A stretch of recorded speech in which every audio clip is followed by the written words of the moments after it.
beginning, God created the universe and a planet called Earth. Humans were created in God's image to continue God's work. But soon, humans decided We want to live our way, not God's. selfishness and violence filled the world. So God started over with just one family. And God made a covenant with a man named Abraham. The land around you is now yours. Your family will be my blessing to the entire world. In just a few generations, they grew into a large nation named Israel. The Egyptians became fearful and forced the Israelites to be their slaves. Through a humble leader named Moses, God led the Israelites in a great exodus back into their promised land. Along the journey, God gave laws and commands to help the Israelites help follow God's ways.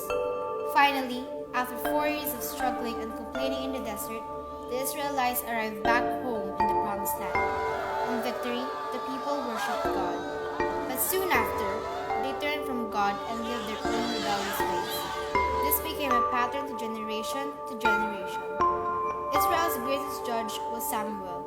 He followed God's ways and spoke for God as a prophet.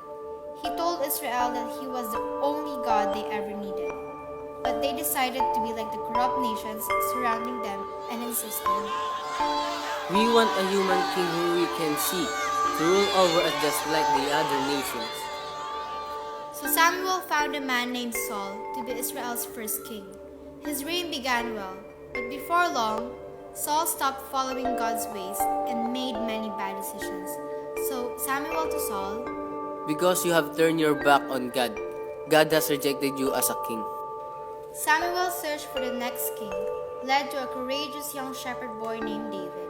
When David grew up to be king, God blessed him and the Israelites great. But David was not perfect. He had an affair with a married woman and committed a murder to cover it up. But deep inside, David always loved God and will return to living in God's ways.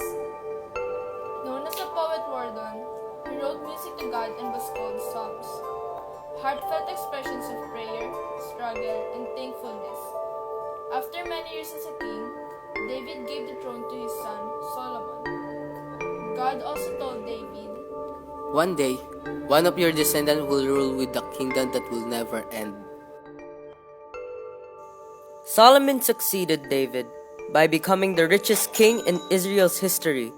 Full of God's wisdom, Solomon wrote books like Proverbs and built a magnificent temple, a permanent tabernacle, reminding the people of God's continuous presence. but Solomon strayed from God, marrying corrupt wives, which led him into worshipping false gods.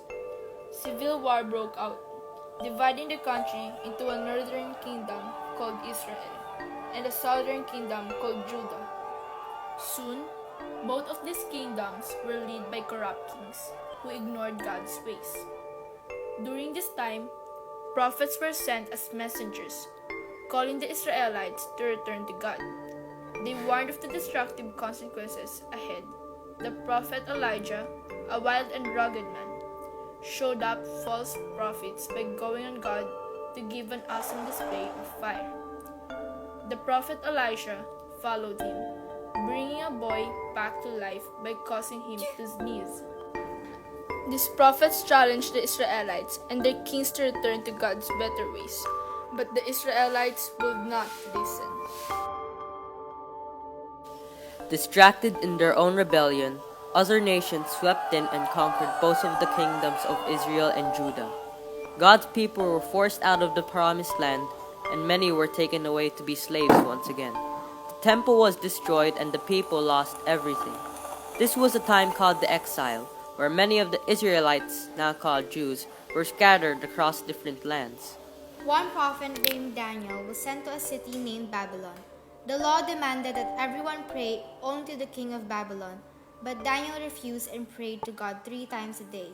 So Daniel was thrown into a pit of hungry lions, but God closed the mouths of the lions, and Daniel emerged the next morning without a scratch. Though scattered, God was still watching over the Jewish people, and God gave them hope. Speaking through the prophet of Jeremiah's words, I'll make a new covenant with the people of Israel. returning them to the promised land and filling their hearts and minds with my ways. 60 years later, this hope was realized. The German Empire freed the Jewish people to return to their promised land. A small number gathered back in the capital city of Jerusalem, and a new smaller temple was built under the leadership of Ezron. Reunited, they celebrated and shouted with joy. But the elders wept in remembrance of what was lost. Prophets like Micah and Isaiah pointed to the future and the coming king, a Messiah, one who would fully restore Israel and bring back a new kingdom of peace. So the Jewish people waited and hoped, and God would not speak through the prophets again for 400 years.